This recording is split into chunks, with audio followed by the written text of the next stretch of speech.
Hi everyone, welcome back to another competitive league capture the flag game. Today we have two teams going head to head to win this comp. In the red we have a team called Sorcery, whilst in the blue we have a team called Japan, and they're going to start off this round on the map Eastmire, and we can see where this first round takes us. Straight away a team fight at mid, typical of this map. Typically the tanks usually go towards mid. Whoever wins this first fight has a big advantage, as I imagine the Sins start flanking on the side passages trying to get an early capture. We see here early capture from Carpos. He gets dropped straight away by Evildoer. Blue on the first offensive, but now they are vulnerable to a counter push from red team as they regroup, respawn at the same time.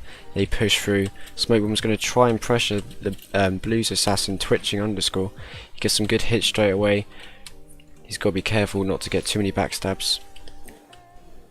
As we see here, Sorcery in the red, advancing very quickly onto Japan's flag. Tarbs gets a quick steal, being chased down by the red weirdo. He might be able to get this, as Evildoer provides the necessary backup.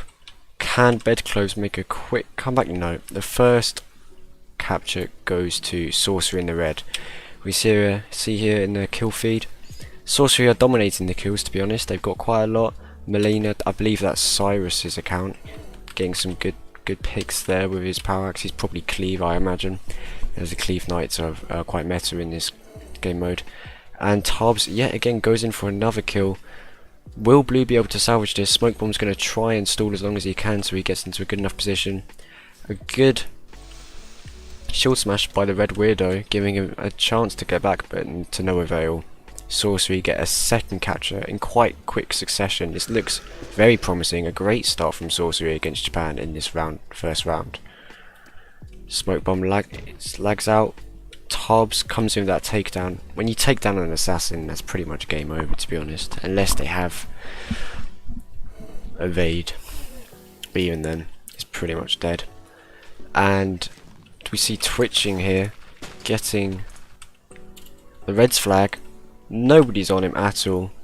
It's so important to capture the flag that these assassins use their intuition and try and flank round, whilst the tanks are distracted in big fights to get those.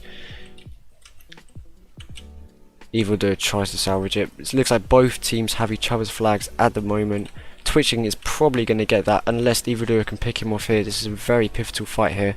If Evildoer Twitching wins that, this could be a great opportunity to come back. I thought he was going to die of full damage then. And Twitching scores for blue. Nevertheless, Japan scores, but as does Sorcery. A 3-1 lead for them so far. A good trade. They're in a position where they can trade at the moment with the 2 capture advantage already. They had a really solid start and they could afford to take that trade. And they might even be trying to get the 5 captures to end this game early. That might be an explanation of why they so willingly did that trade, because they're confident in their abilities to get 2 more. As we see Tarbs here with his 3rd capture. He's playing insane today. And that gives them their 4th capture. 1 more and they're going to win this game prematurely. I don't think they're even going to need the 3.2 minutes left on the time as they launch another attack. Sorcery have been dominating this game. Their team fights, they've been doing really well. Their tanks are communicating excellently. And they're going to launch another attack. Will Tarbs get it again? Will he get a... Will he get 4 captures? No. They win that skirmish, and Japan are looking to attack. If Japan have any chance of winning this round, they're going to have to be extremely offensive and extremely aggressive and try to finish or avoid team fights as quickly as possible and focus purely on the objective if they have any chance to salvage this round. But it doesn't look likely as the game freezes here. That's what we love to see. A bit of lag. And Japan take that team fight. They've got quite a few kills here. They should be in a good position to launch an offensive. Trouble is with capture the flag though, if the deaths are too staggered, they're gonna respawn in time to defend the flag. It's only really good in team fights if everyone dies straight away. And we see here, Carpals, he gets flesh hooked by Kawa, I think, He should be able to make that though. The tanks are doing a really good job at stalling the massive herd of tanks trying to keep their flag, but that is going to wrap up round 1. Oh no, of course it's not going to wrap up round 1. What am I talking about? That was blue capture. I got my sides mixed up, ladies and gentlemen. I apologise. You might be able to tell from my voice. I'm extremely tired. Just finished an 8-hour shift at work, and straight away I'm here commentating some Minecraft. You love to see it. This is what we tune in, boys and girls. I'm so glad I spend my evenings as an adult commentating over Minecraft. There's nothing else I would rather do than finish work and commentate over Capture the Flag. At least it's Champions though. Champions is the best game mode, as we all know. Capture the Flag, probably not as good as Dom, but what can you do? This is the competitive league network. It's not affiliated with the CCL, despite my prevalent bias towards that league. Nevertheless, we see here a team fight. If Sorcery can win this quickly before they start respawning, they'll be able to get this last capture, which is all they need. However, there's 30 seconds left. This round is definitely going to Sorcery. Very impressive.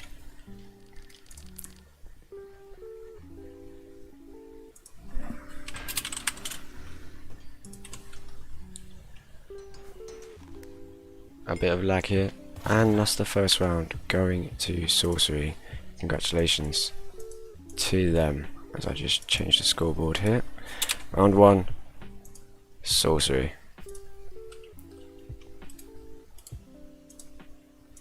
Unfortunately, I'm the solo commentator today, as Atkins could not make it to the stream, but nevertheless, I'm here, dedicated, showing my love to the league. So we'll see what happens in this second round on the map Polished. Will Japan be able to salvage the game and bring it back, or is this going to be a convincing win for Sorcery? I would say Sorcery have an advantage. I know a lot of their players are either veterans or very experienced in the CCL, and they have a lot of Champions experience. Obviously, Turf Capture the Flag has a lot of parallels to Dom.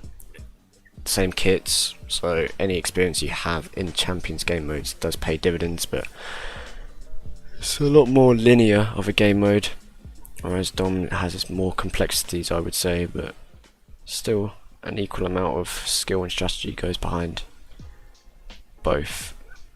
I think this round we're going to see 6s instead of 7s. Could that change anything in the balance? I don't know. Sorcery were very strong in their team fights. They won a lot of them, which gave them a clear advantage, so it might be pivotal.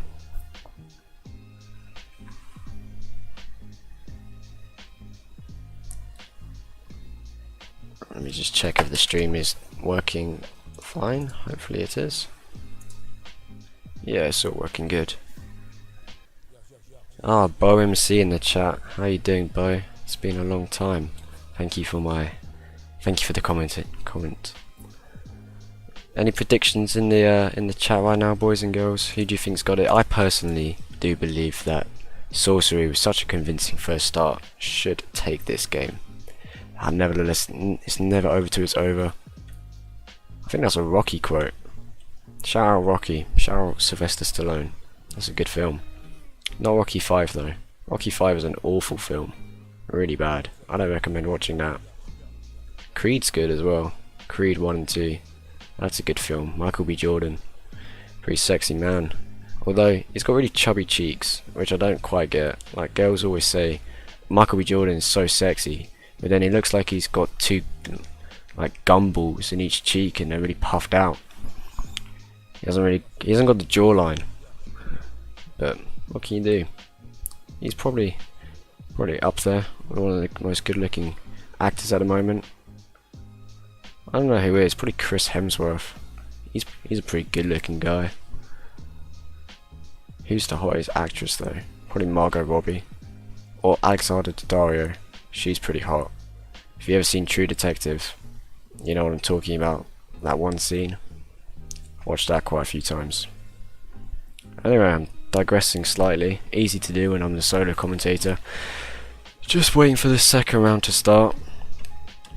I've slept about 5 hours in the last 48 hours. Maybe it's evident by my commentary. Who knows? I'm trying the best for you, ladies and gentlemen, as we wait for this second round on the map. Polished. Should be a good one.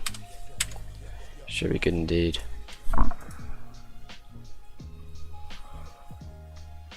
I don't know. Not too many people watching the stream, ladies and gents. Did I announce it? Yeah, I definitely did announce it. Maybe it's too late for most viewers. Past everyone's bedtimes. Gotta get that beauty sleep. But I appreciate all the loyal viewers tuning in for this stream. I'll attempt to make it as entertaining, and I'll try to make the commentary as descriptive and informative as possible. Definitely one of the easier game modes to commentate. Turf Wars, I'll be honest, that's a struggle to make interesting. At the end of the day, that's just 5 people standing in a flat arena shooting at each other. There's not even a kill feed. That is really difficult to make interesting, I'm not gonna lie. Micro battles, it's pretty interesting. It's like a smaller version of Bridges where it's fast paced, I guess. The thing is, Mindplex never designed or coded Turf Wars or Micro Battles to be a competitive game, but it just shows the willingness of the player base to make it a competitive game, and I guess it does require skill. But I think the Champions game modes, from a non-biased perspective, are the most interesting, not only to play but also to commentate. So much more variety in the game, so many more kits, so much more strategy behind it. But even saying that, CTF is just completely linear. It's like watching a gully scrim. It's just 2 teams going at it at mid, and typically the Sins flanking either side, trying to utilise their speed too to get a quick capture. Although in the round just gone we saw Tarbs with a hat-trick of captures as Brute. I don't know if he was Stampede, I think he was Bloodlust, so it's quite impressive that as a tank he got so many captures, but that was down to Sorcery's competence in those team fights. I think they managed to stagger the deaths pretty effectively. They won their team fights clearly with good communication, and it paid dividends in the end. Really well played to them. I can't believe at some point I thought Japan got the win, but I was completely mistaken. Oh, shout out HMW Long. Don't worry, Harry, I haven't forgotten you. A loyal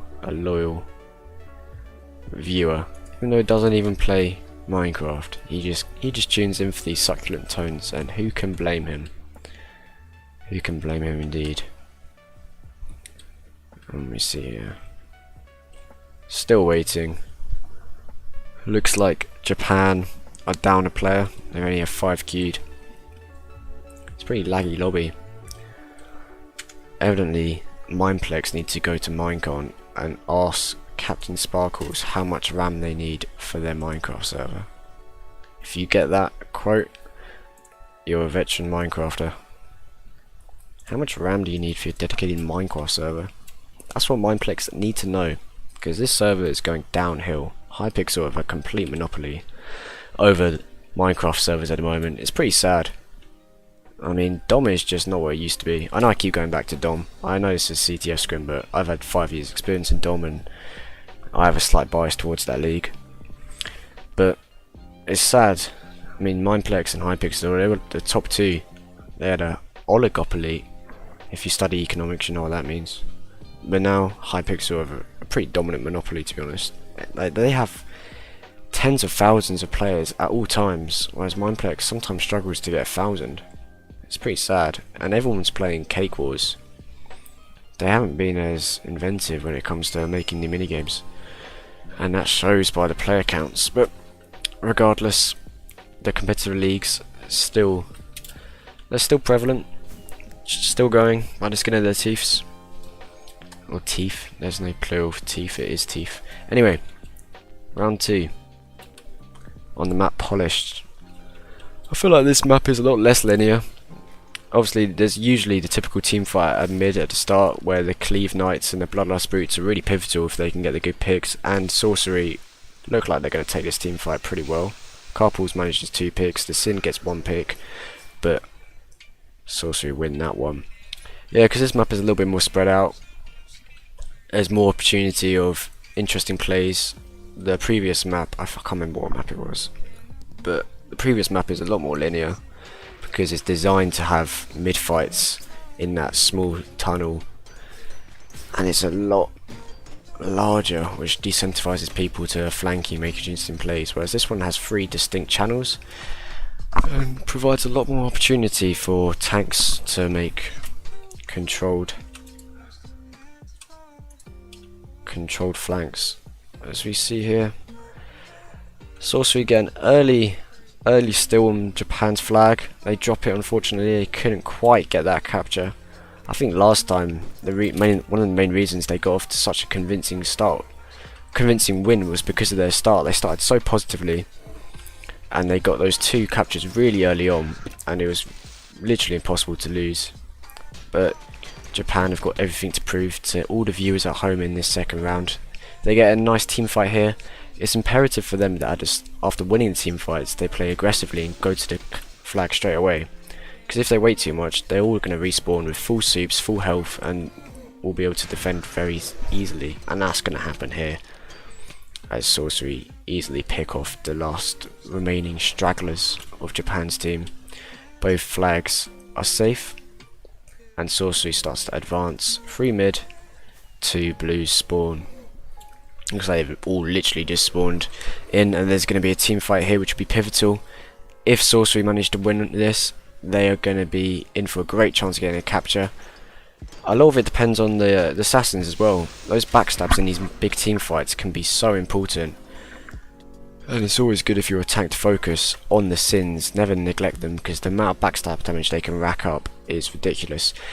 And they do win that fight, and Collins, or Clins, because he has no vowels, because he's edgy, he gets that flag, but to no avail. They respawn too quickly, and they don't get the chance to get that capture.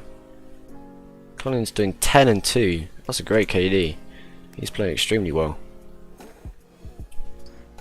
I should start streaming with Podcrash so I can see these KDs. I don't know if people even use Podcrash anymore. That was a really interesting mod, and everyone was using it. I think I'm still staff on Podcrash. I used to enjoy getting those auto-click notifications of Vaca clicking 50 CPS with 1 click a second. I love to see it. And obviously everyone knows that I am the fastest clicker in the CCL. All natural, baby. My clicks are as natural as Kim K's bum. Anyway, Sorcery mount another offensive. The flag gets dropped, unfortunately, and the 2 teams continue this stalemate, back and forth. No one really looking too convincing, and the team fights haven't been substantially one-sided, and because of that, even though one team wins, the other team respawn in time to be defensive. It doesn't help with this map either that the flag is behind their spawn, whereas the previous map, the flag was obviously before. So even if you win a team fight and capture the flag, it's very easy for the respawning team to cut you off. And we see here Collins makes the flag. It's going to be a battle of Sins. There's 2 Sins on Japan's side, so I can't see Collins winning this unless he pulls off some incredible plays, but Carpools gets that backstab, and the tanks on Sorcery side get there a little bit too late, and I imagine Japan will win this skirmish here. Yeah, Kwa gets absolutely ruined at the end. Very unfortunate. Tarb's trying to pull some sneaky plays. Oh, he's not. He's just stuck. Very unfortunate. Unlucky Tarbs. Very nice player, very good guy. Had the fortune of playing with him on YY a couple times. Nice guy, good player as well. And we're seeing here two teams battling for mid to tanks, whilst Carpals takes the flag completely unmarked. He should be able to win this, although Sorcery did win that team fight, and if they're smart they'll notice their flag's gone and try to stay defensive. But it looks like Japan are going to get that capture. The shield smash is a really good idea. Very smart players. Balls charge probably isn't very necessary on CTF. I mean, it increases mobility, I guess, and the speed is helpful for navigating through the map, but shield smash has definitely got way more perks than balls in this game mode. Not only for boosting your sins when they have the flag, but also just for crowd control. Crowd control is so imperative in this league, and that's why good brutes are such an advantage. I didn't even notice, but that was actually a trade. Both teams managed to capture, and the stalemate continues. Apologies for that, ladies and gents. I completely did not notice. I only saw one notification of a capture. That's the fatigue setting in. Nevertheless, the game continues. Tarb's getting a bloodlust kill there. Looks like this little skirmish is going to go to Japan as Bedclothes pulls off that last kill with some good backstabs and evades. Clins goes by Blursy. Oh, that's Blursy. Oh, thank you very much, chat. I didn't realise that was Blursy at all. Thank you very much, club. Oh, that explains that then. Because I was wondering why I didn't recognise the IGM, but I know who Blursy is. He's quite an experienced player in Champions too. And we go into sudden death here, ladies and gentlemen. I imagine it's going to be a typical mid fight. Both teams looking cautious, trying to stay grouped up. You don't want anyone getting picked off one by one, because that gives you a massive disadvantage. And oh, I didn't realise there was a timer in CTF like BCL. That's quite good. And it looks like it's going to be Sorcery going in the offensive. Japan, it would be smart to try and take them in this little area for Japan, especially if they've got a Cleave Knight at the front. If you make the angle as narrow as possible, like here for example, on your Cleave Knight, you can get maximum output of damage. Whereas if in a wide area like this, you're more susceptible to a Sin or a Brute turning around and flanking you. And if you're a Cleave Knight, you've always got to try and get that angle as minute as possible to maximise your damage output. And Melina or Cyrus for Sorcery is probably going to bear that in mind if he's smart with his cleave. Try and get your angles right and get your corners. And we see the fight coming in now. First pick goes to Sorcery. Carpals gets a pick for Japan. They're all quite staggered at the moment, quite divided, but it looks like Sorcery are going to win this quite comfortably as Bedclothes is the last person remaining. Hits a couple of aids, but Tarbs manages to finish them off, and that makes it 2-0 to Sorcery. A very good game. Nowhere near as close as the first. Went to sudden death, but they looked pretty convincing in that team fight. And that's going to wrap it up for today. Depending on any screen share requests, it will be a win for Sorcery against Japan in this first week. I don't even know what season it is. Is it season 2? Oh, season 1. No, it's the first season, isn't it? Because we had the tournament. Anyway, I don't know. It's the first week of whatever season it is, and Sorcery go off to a great start by beating Japan in this first comp of the season for them. Very positive start. Unfortunately, I can't request any interviews because I have no way of communicating with my fellow peers in the server, as, believe it or not, I am muted. And trust me, viewers, that mute was not warranted. There is nothing more corrupt than Mindplex staff. You think LA police are bad? You've never met the Mineplex admin team. Ever since Amito D left this server, things have gone downhill, and this mute was very, very unwarranted. Regardless, that's going to wrap it up for the stream today, boys and girls. I've been your host, Zero Danny. Thank you very much for tuning in, and I'll catch you on the next live stream. Thank you for watching.